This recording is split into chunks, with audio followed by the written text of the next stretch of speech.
Back now at 7:43 with what might seem like a ridiculous question. Can Microsoft founder Bill Gates control the weather?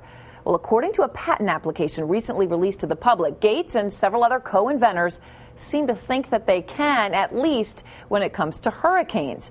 NBC's Kerry Sanders is in Miami Beach with the details. Good morning, Kerry. Well, good morning, Aaron. Residents who live here and across the hurricane zone have to deal with high insurance rates, chaotic evacuations, catastrophic damage, sometimes even death.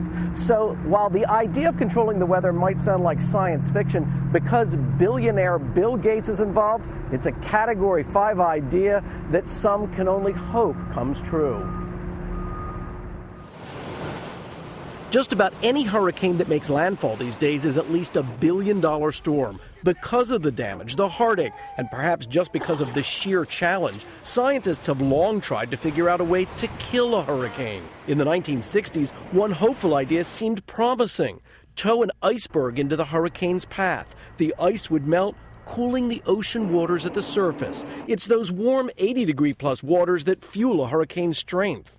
Now comes Bill Gates. Like the comic book character The Weather Wizard, Gates and a team of scientists have an ingenious plan. Hundreds of barges, almost like big bathtubs, positioned in the path of an oncoming hurricane. As the warm water sloshes over, it feeds down a pipe at least 700 feet to where ocean temperatures can be 40 degrees colder. Up the other pipe, that cold water is pumped to the surface, sapping the hurricane's strength. The director of NOAA's hurricane research is skeptical. It's plausible, yes. It's possible, maybe. Is it realistic? I can't answer that. I mean, that's not my job. That's their job to demonstrate the attribution, the proof.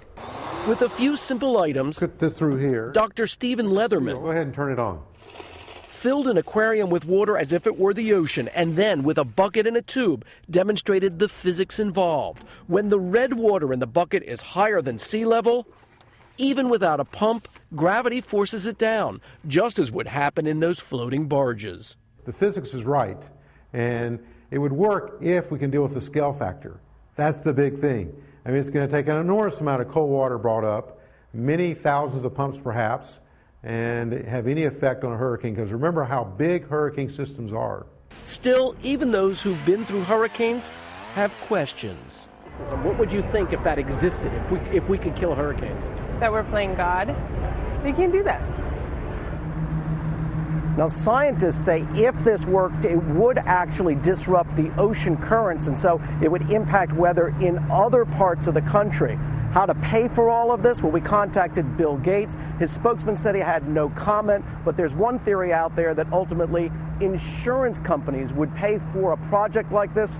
So, Aaron, I guess it's the policyholders in the end who will fund this if it ever goes forward. I guess that means you and me and people like that.